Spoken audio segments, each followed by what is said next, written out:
Imagina que caminas por una calle medieval a primera hora de la mañana.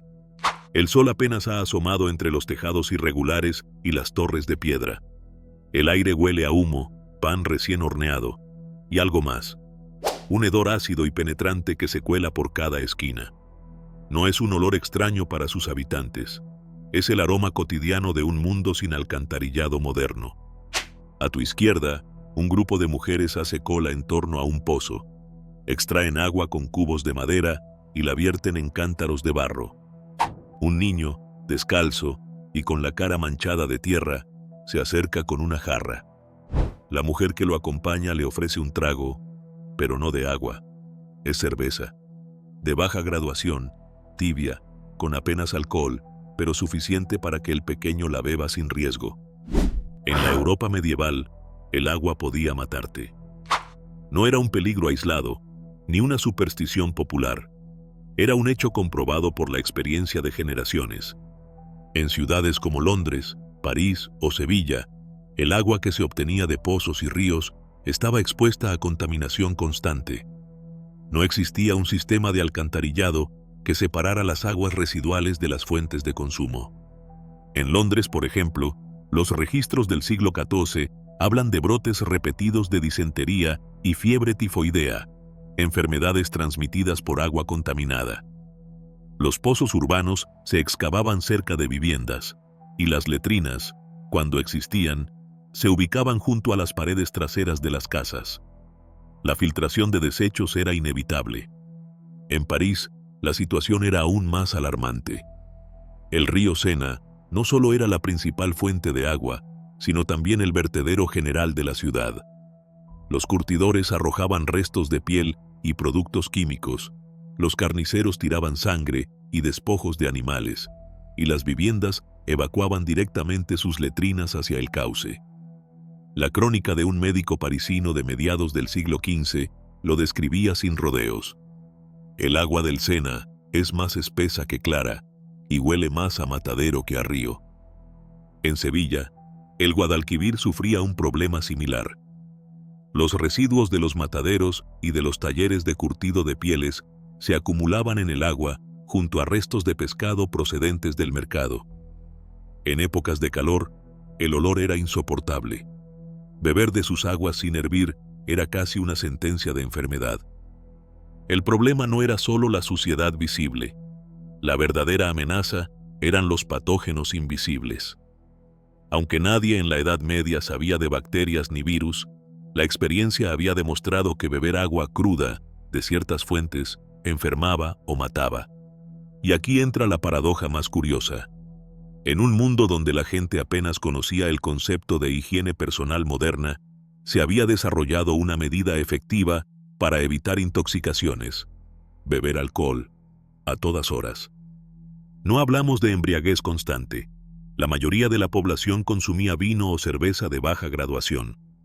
El proceso de fermentación, combinado con el contenido alcohólico, eliminaba buena parte de las bacterias que proliferaban en el agua. En el norte de Europa, la cerveza era la bebida cotidiana por excelencia.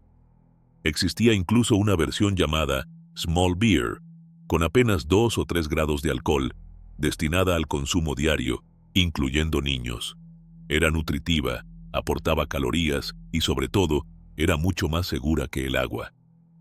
En el sur, el vino cumplía esa función. Las regiones mediterráneas, con su tradición vitivinícola, producían enormes cantidades de vino que se consumían diluidas con agua. Agua que, por sí sola, no se bebía con confianza.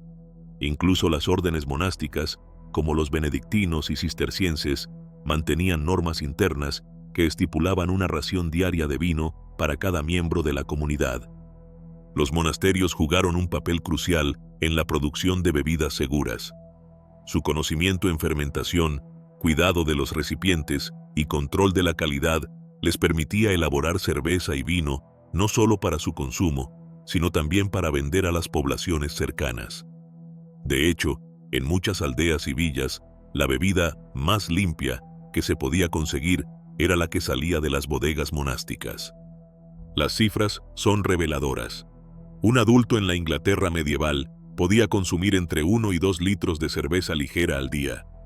En algunas zonas del norte de Francia, la media anual de vino por persona superaba los 200 litros. No se trataba de una indulgencia hedonista, sino de un hábito de supervivencia. Este consumo masivo dejó huella en la cultura. Los brindis, las tabernas, las fiestas locales con cerveza o vino como protagonistas no eran solo eventos sociales, eran parte de un sistema de salud improvisado. Un sistema que, sin saberlo, estaba salvando miles de vidas al evitar que las personas bebieran agua contaminada. Pero esta costumbre también tenía efectos secundarios. El consumo continuo de alcohol, aunque ligero, alteraba la resistencia de las personas y, en algunos casos, contribuía a una cierta tolerancia al alcohol desde edades tempranas. En las crónicas urbanas, no era raro leer que incluso niños de 5 o 6 años bebían cerveza rebajada durante las comidas. En definitiva, la elección entre agua y alcohol no era cuestión de preferencia, sino de supervivencia. El agua era un riesgo constante, el vino y la cerveza, un seguro rudimentario pero eficaz. En este contexto, no es exagerado decir que, durante siglos, la civilización europea literalmente se construyó sobre bebidas fermentadas. En los próximos minutos veremos que esta no fue la única costumbre sorprendente de la Edad Media. Porque si el agua era peligrosa, había muchas otras cosas que hoy nos parecen normales que en aquel tiempo podían ser mortales. A día de hoy, la higiene personal es una rutina tan básica que cuesta imaginar un mundo en el que lavarse con agua pudiera considerarse peligroso. Pero en la Europa tardomedieval y en buena parte de la Edad Moderna, el baño dejó de ser un símbolo de limpieza para convertirse en un riesgo para la salud. Esta transformación en la mentalidad colectiva no ocurrió de la noche a la mañana. Durante gran parte de la Edad Media, los baños públicos eran comunes en muchas ciudades europeas. En lugares como París, Florencia o Toledo, los balnea o casas de baño eran centros de socialización, y no solo para la élite. Artesanos, comerciantes e incluso campesinos que viajaban a la ciudad podían disfrutar de un baño caliente por un precio asequible. En las ciudades islámicas de Al-Ándalus, los hammams eran parte esencial de la vida urbana. Sin embargo, a partir del siglo XIV, algo comenzó a cambiar. Las grandes epidemias, en especial la peste negra, modificaron radicalmente las ideas sobre salud y enfermedad. Una teoría médica muy influyente en ese tiempo era la de los miasmas. Se creía que las enfermedades se transmitían a través de vapores nocivos y olores fétidos que flotaban en el aire.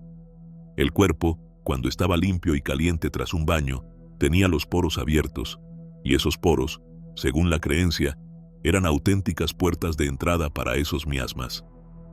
Este temor se reflejó en tratados médicos y consejos higiénicos de la época. Algunos médicos medievales recomendaban limitar los baños a unas pocas veces al año y preferir el lavado parcial con paños húmedos y perfumes antes que sumergirse en agua caliente. El agua, decían, podía debilitar el espíritu vital y dejar el cuerpo vulnerable. Los baños públicos, además, empezaron a ser vistos con desconfianza por motivos morales. Muchos se convirtieron en lugares asociados con la prostitución y el juego. Las autoridades eclesiásticas los señalaban como focos de pecado y en algunos casos fueron cerrados. Esta coincidencia entre la condena moral y el miedo médico hizo que la costumbre de bañarse decayera rápidamente en buena parte de Europa occidental. En este contexto surgen casos célebres que hoy resultan casi caricaturescos. El más famoso es el de Luis XIV de Francia, el Rey Sol. Crónicas de su corte indican que a lo largo de su vida se bañó con agua muy pocas veces. Prefería la limpieza en seco, con paños húmedos y perfumes. En la fastuosa corte de Versalles, el aroma no provenía solo de flores y jardines. Las fragancias eran necesarias para disimular la falta de higiene corporal generalizada. Pero Luis XIV no fue un caso aislado. En la península ibérica encontramos a Enrique IV de Castilla, apodado por algunos cronistas el Impotente. Aunque su sobrenombre está más relacionado con cuestiones dinásticas que con la higiene, hay testimonios que señalan sus hábitos de aseo reducidos, algo común entre nobles de su tiempo. No se trataba de descuido personal, sino de la convicción de que el agua podía ser perjudicial para la salud. La diferencia entre baño público y privado también es clave para entender esta época. Los baños públicos medievales solían ser de agua caliente, compartidos por hombres y mujeres en ciertos horarios o en salas separadas. Con el tiempo, el miedo a contagios y el estigma moral los hicieron desaparecer en gran parte de Europa cristiana. Los baños privados, reservados para la élite, eran más exclusivos, pero incluso en esos casos, la frecuencia de uso se redujo drásticamente.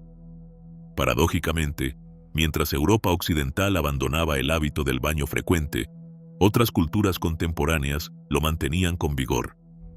En el mundo islámico, tanto en el norte de África como en Oriente Medio, los hammams seguían siendo espacios fundamentales para la higiene y la vida social.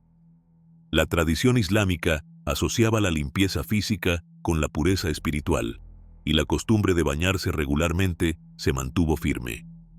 En Japón, la cultura del ofuro, baño caliente, se practicaba de forma cotidiana, tanto en el hogar como en casas de baño públicas, y se asociaba no solo con la higiene, sino también con la relajación y la salud. Incluso en Europa Oriental, regiones como Hungría y el Imperio Otomano conservaron tradiciones de baño heredadas de la antigüedad o de la influencia islámica.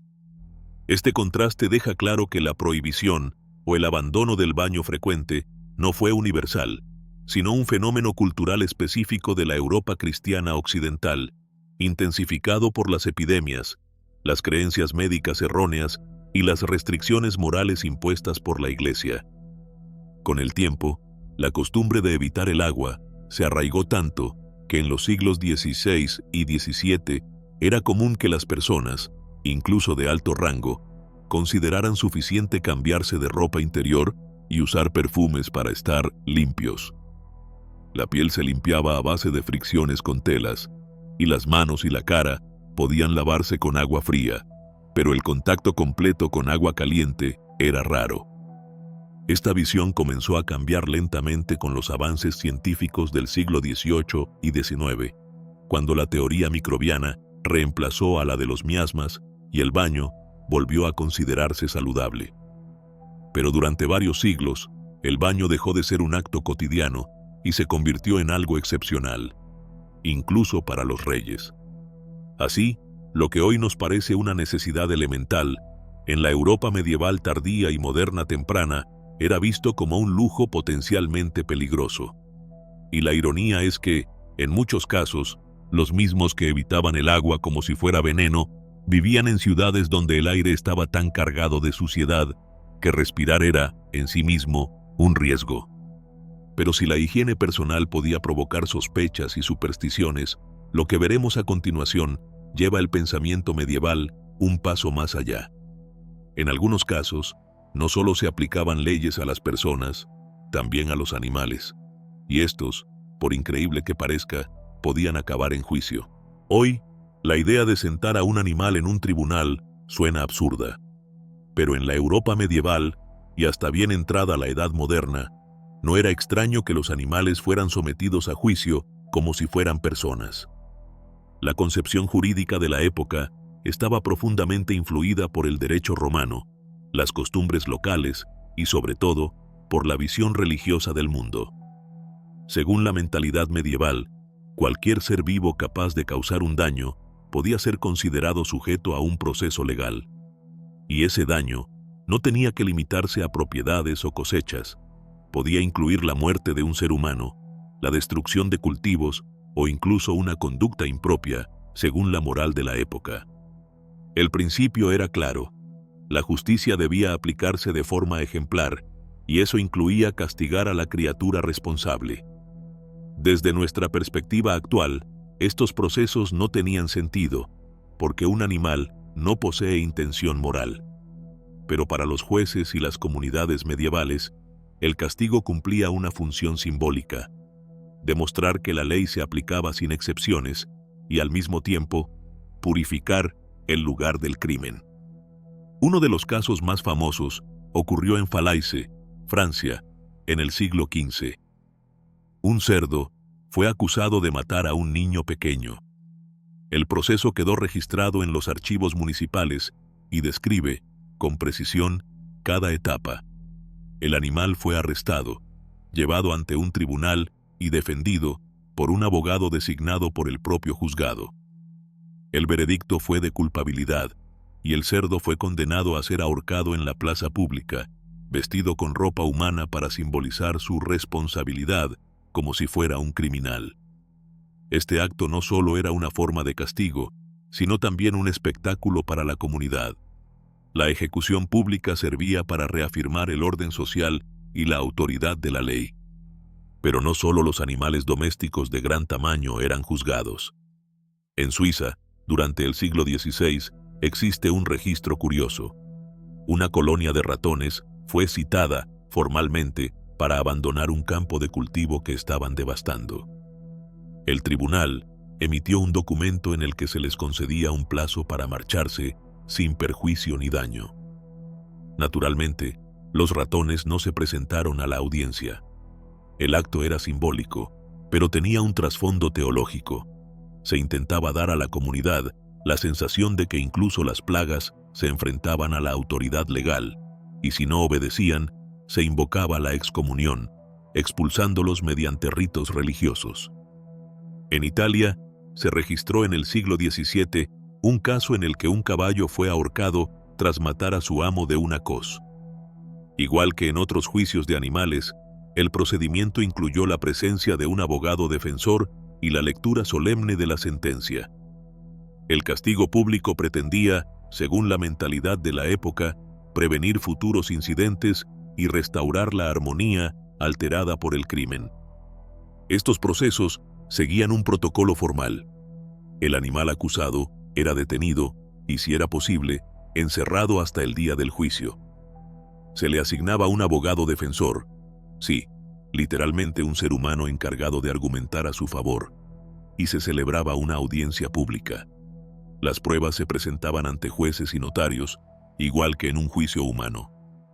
La sentencia se leía en voz alta, y si el veredicto era de culpabilidad, se aplicaba el castigo de forma pública y ceremonial. El fundamento de estas prácticas estaba profundamente ligado a las creencias religiosas de la época.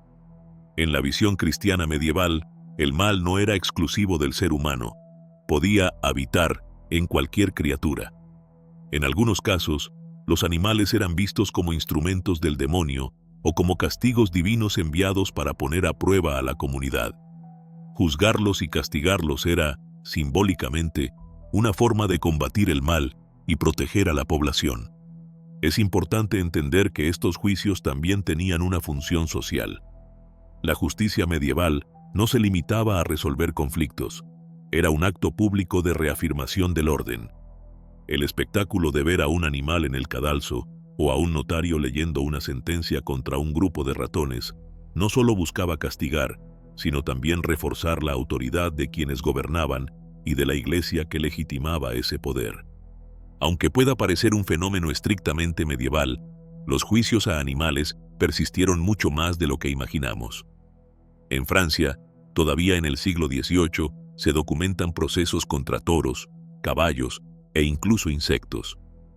Uno de los últimos casos conocidos ocurrió en 1750, cuando un burro y varios hombres fueron acusados de un delito sexual contra natura. El burro fue absuelto tras testigos declarar que era un animal honesto y víctima de la situación, mientras que los hombres fueron condenados. En la actualidad, estos juicios nos resultan absurdos, pero en su momento formaban parte de una visión del mundo donde lo simbólico y lo legal se entrelazaban. Castigar a un animal no era, en realidad, un intento de rehabilitación, sino un acto ritual que reforzaba la cohesión social y la creencia de que ningún acto dañino quedaba sin respuesta. Así, la historia de estos juicios nos recuerda que la justicia no siempre ha estado guiada por la razón moderna, sino por un entramado de creencias, miedos y símbolos que, aunque hoy nos parezcan extraños, fueron fundamentales para la organización de las sociedades medievales. En el próximo apartado, veremos que las leyes y tributos medievales podían llegar a ser tan insólitos como estas sentencias, y que, en ocasiones, un simple impuesto podía encender la mecha de una rebelión.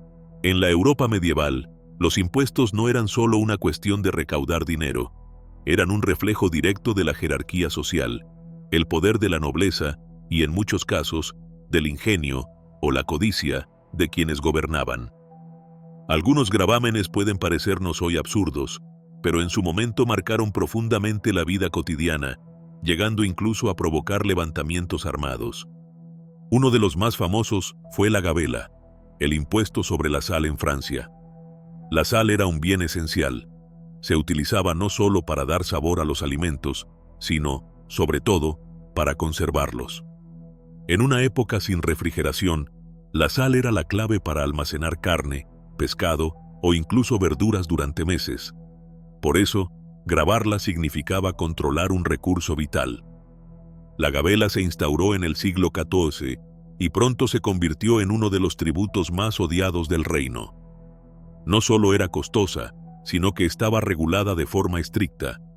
La ley obligaba a cada familia a comprar una cantidad mínima de sal al año, incluso si no la necesitaban. Esto creó un mercado negro muy activo. Contrabandistas, conocidos como fauconniers, transportaban sal de regiones exentas de impuesto hacia las zonas donde la gabela era obligatoria. La persecución contra ellos fue implacable, y muchos fueron condenados a galeras o incluso ejecutados.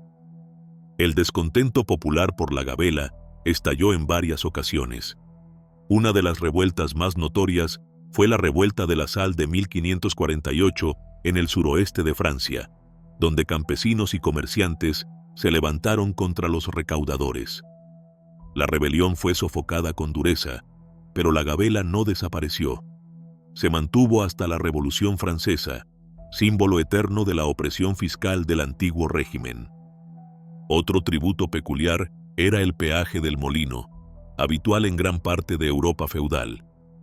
Bajo este sistema, los campesinos estaban obligados a moler su grano exclusivamente en el molino del señor feudal, pagando por cada saco de harina. No podían, por ley, instalar su propio molino ni acudir al de otra localidad. Esto convertía el molino en una fuente de ingresos constante para el señor, pero también en un símbolo de su control absoluto sobre la economía local. En ocasiones, este monopolio provocaba tensiones extremas. Si el molino estaba en mal estado o funcionaba lentamente, los campesinos se veían obligados a esperar días para moler su grano, perdiendo tiempo y arriesgándose a que el producto se estropeara. Algunos intentaban evadir el tributo moliendo en secreto con piedras manuales, pero si eran descubiertos, podían ser multados o castigados físicamente. Más adelante, ya en la Edad Moderna, aparecieron impuestos igualmente insólitos, como el impuesto a las ventanas y el impuesto a las chimeneas. En Inglaterra, el window tax se instauró en 1696. Cuanto más ventanas tenía una casa, más debía pagar su propietario. La idea era que las casas más grandes y lujosas pagaran más, pero en la práctica, muchas familias tapiaron ventanas para evitar el pago, dando lugar a calles enteras con fachadas cegadas. En España, existió un tributo similar sobre las chimeneas, lo que llevó a que algunas familias redujeran su número o compartieran una sola salida de humo para toda la vivienda. Más allá de lo económico, estas medidas afectaron directamente a la salud y el bienestar. Casas con menos ventanas eran más oscuras y mal ventiladas, y la reducción de chimeneas incrementaba el riesgo de intoxicación por humo. Estos impuestos no eran meras curiosidades fiscales, podían cambiar radicalmente el acceso a recursos básicos. El peaje del molino encarecía el pan, la gabela encarecía la conservación de alimentos, y los impuestos a ventanas y chimeneas deterioraban las condiciones de vida. No es de extrañar que, en varias ocasiones, tributos aparentemente pequeños encendieran la chispa de grandes rebeliones. En Inglaterra, por ejemplo, el intento de imponer un poll tax, impuesto por cabeza, en 1381, desató la revuelta de los campesinos, liderada por figuras como Wat Tyler. Aunque el detonante fue ese impuesto específico, el levantamiento canalizó décadas de frustración por abusos fiscales y la opresión feudal. En Castilla, las cargas excesivas sobre el comercio de lana y la subida de alcabalas, impuestos sobre ventas, contribuyeron a las comunidades de Castilla en 1520, una rebelión urbana y campesina contra el rey Carlos Viriero. Aunque las causas eran múltiples, la presión fiscal fue un factor clave. Incluso en regiones rurales, la opresión fiscal podía derivar en violencia. En el Dauphiné, al sureste de Francia, hubo motines campesinos por la obligación de pagar tributos por el uso de hornos comunales y prensas para el vino, propiedad exclusiva del señor feudal. En muchos casos, las autoridades reprimían con dureza cualquier protesta, pero las tensiones quedaban latentes durante generaciones. Estos ejemplos muestran que en el mundo medieval y moderno temprano, un impuesto no era solo un mecanismo económico, era un recordatorio constante de quién tenía el poder. Los tributos sobre productos básicos, el control de infraestructuras esenciales y las cargas sobre la vivienda afectaban a todos, y la injusticia percibida podía transformar un pequeño conflicto local en una revuelta generalizada. En el próximo apartado, dejaremos de lado los impuestos para adentrarnos en un fenómeno tan extraño como inquietante, una epidemia que no mataba con armas ni enfermedades, sino con baile. En el verano de 1518, la ciudad de Estrasburgo, entonces parte del Sacro Imperio Romano Germánico, fue escenario de uno de los fenómenos más extraños y desconcertantes de la historia europea, una epidemia de baile. No se trataba de una fiesta popular ni de una celebración religiosa. Era un episodio de histeria colectiva tan intenso que algunas personas bailaron sin descanso durante días, hasta caer exhaustas y morir. Todo comenzó en julio de ese año, cuando una mujer conocida como Frau Trofea salió a la calle y empezó a bailar sola. No había música, ni músicos, ni motivo aparente. Simplemente comenzó a moverse de forma rítmica, golpeando sus pies contra el suelo empedrado, y no se detuvo durante horas. Los vecinos, desconcertados, la observaron primero con curiosidad y luego con creciente alarma. Lo sorprendente fue que, en cuestión de días, otros se unieron a ella. Primero una decena, luego varias decenas, y finalmente, según los registros de la época, entre 50 y 400 personas se encontraban bailando al mismo tiempo en las calles de Estrasburgo. No podían parar. Algunos colapsaban por agotamiento, otros sufrían lesiones graves en pies y piernas, y hubo quienes murieron por ataques cardíacos o derrames cerebrales provocados por el esfuerzo extremo. Los documentos municipales de Estrasburgo confirman el suceso. Actas y crónicas señalan que las autoridades estaban tan desconcertadas como el resto de la población. No había explicación clara, y las medidas iniciales fueron extrañas. En lugar de detener el baile, decidieron facilitarlo. Se contrató a músicos y se habilitaron espacios para que los afectados pudieran bailar hasta que se les pasara. La idea, probablemente basada en creencias médicas de la época, era que la única manera de curar esta enfermedad era dejar que el impulso se agotara por sí mismo. En realidad, esto solo agravó la situación. Las teorías modernas sobre lo ocurrido son variadas. Una de las más comentadas es la intoxicación por cornezuelo del centeno, un hongo que crece en cereales almacenados en condiciones húmedas y que produce alcaloides similares al LSD. La ingestión de pan contaminado podría haber provocado convulsiones, alucinaciones y comportamientos anormales. Sin embargo, este tipo de intoxicación suele producir también síntomas físicos como vómitos o gangrena, de los que no hay constancia en los registros de 1518. Otra teoría apunta a un caso de histeria colectiva desencadenada por el estrés extremo. Estrasburgo atravesaba un periodo de hambre, enfermedades y tensiones sociales. En ese contexto, una combinación de ansiedad, creencias religiosas y presión comunitaria podría haber generado un episodio masivo de comportamiento compulsivo. En la mentalidad de la época, el baile podía verse como una forma de trance o liberación espiritual. Una tercera hipótesis considera que el fenómeno pudo estar vinculado a rituales religiosos o supersticiones. Algunas regiones de Europa Central veneraban a San Vito como protector contra enfermedades nerviosas, y existían procesiones que incluían danzas como forma de pedir su intercesión. Es posible que el episodio de 1518 comenzara como un acto ritual malinterpretado o descontrolado, y que luego se propagara de forma incontrolable. Lo cierto es que la epidemia del baile no fue un hecho aislado. Crónicas de los siglos XIV al XVII registran episodios similares en distintas partes de Europa Central, especialmente en lo que hoy son Alemania, Francia y los Países Bajos.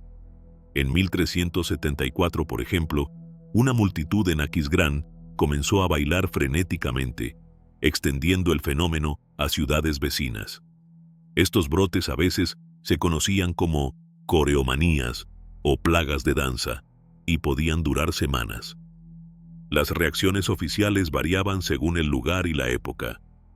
En algunos casos, como en Estrasburgo, se optó por permitir que la gente bailara hasta la extenuación, contratando músicos para acompañarlos.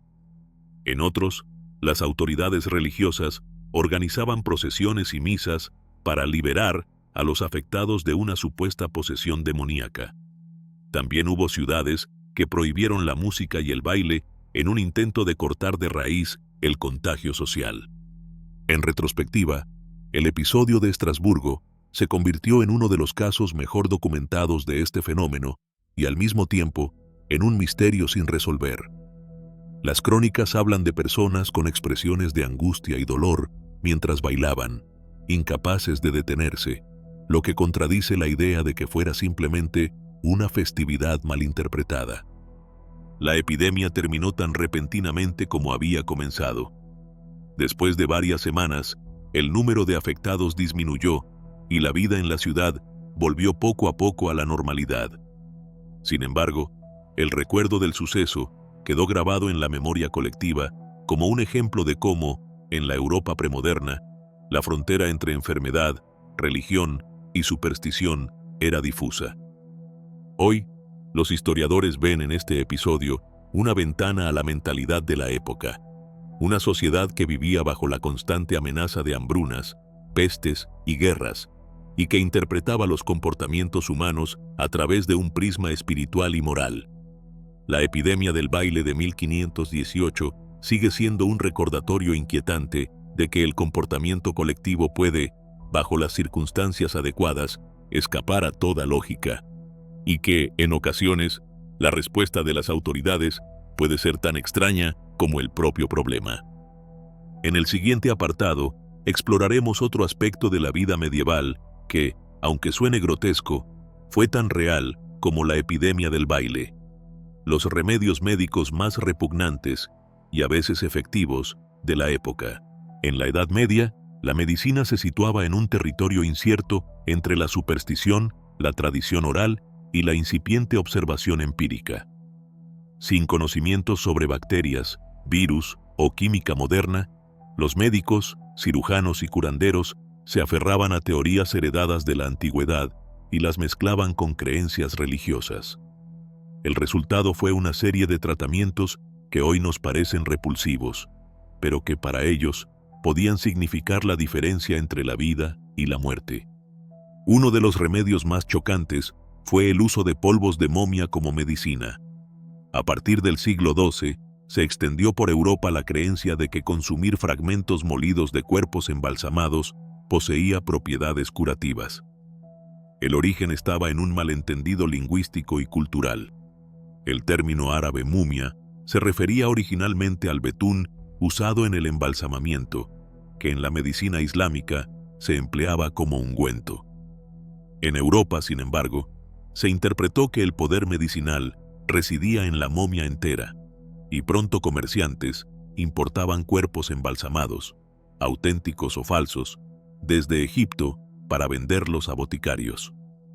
Estos polvos de momia se recetaban para una sorprendente variedad de dolencias: hemorragias internas, epilepsia, úlceras y hasta debilidad del corazón.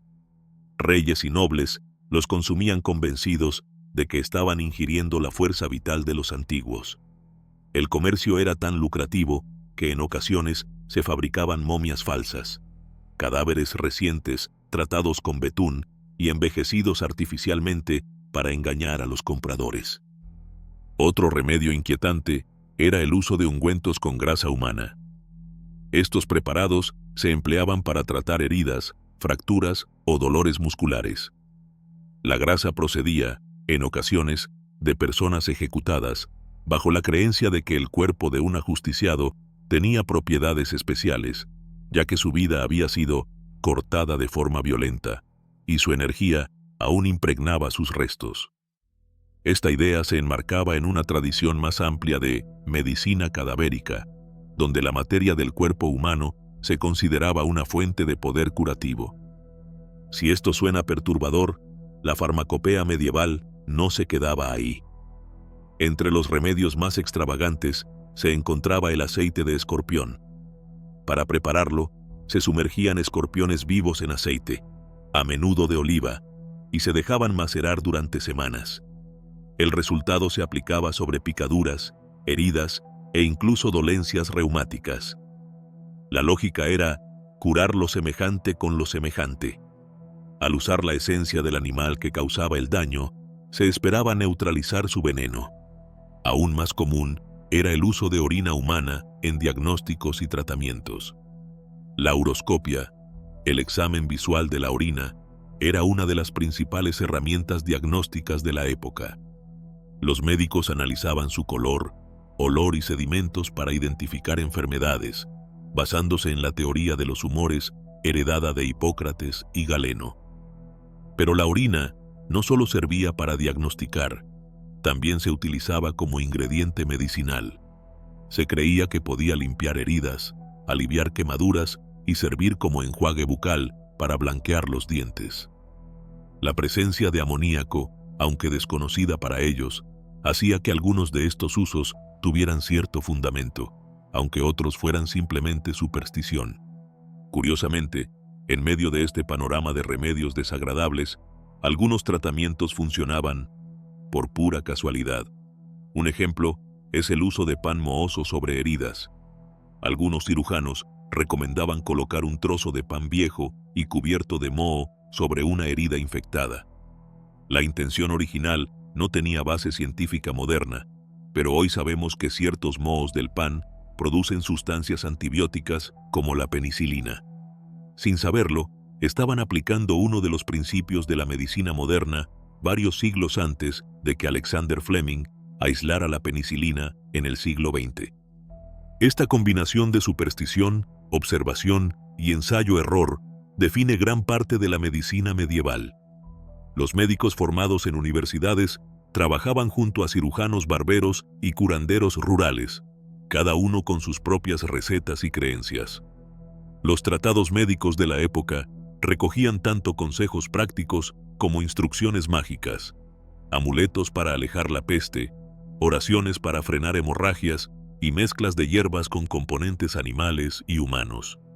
Es importante entender que, para las personas de la época, estos remedios no eran macabros, sino parte de una visión del mundo donde el cuerpo, el alma y la naturaleza estaban profundamente interconectados. La materia orgánica, incluida la humana, se veía como portadora de energías que podían transferirse para restaurar la salud. Además, la falta de alternativas reales hacía que, ante una enfermedad grave, cualquier posibilidad de cura, por extraña que fuera, se intentara. Sin embargo, no todos los tratamientos eran inofensivos. El uso de polvos de momia podía provocar intoxicaciones por plomo o mercurio, presentes en los métodos de embalsamamiento. La aplicación de grasa humana o aceite de escorpión podía infectar heridas en lugar de curarlas. Y la ingestión de orina, lejos de purificar, podía introducir nuevas bacterias en el organismo. Con el paso de los siglos, el avance del método científico y la anatomía fue desplazando estas prácticas, aunque algunas sobrevivieron sorprendentemente mucho tiempo. En ciertas regiones de Europa, los polvos de momia y la grasa humana seguían apareciendo en recetarios médicos del siglo XVIII. La medicina medieval, con toda su crudeza y extrañeza, nos recuerda que el conocimiento humano es un proceso continuo, lleno de intentos fallidos y descubrimientos accidentales. Y que, aunque hoy nos horroricen ciertos remedios, muchos de ellos nacieron de una genuina voluntad de salvar vidas.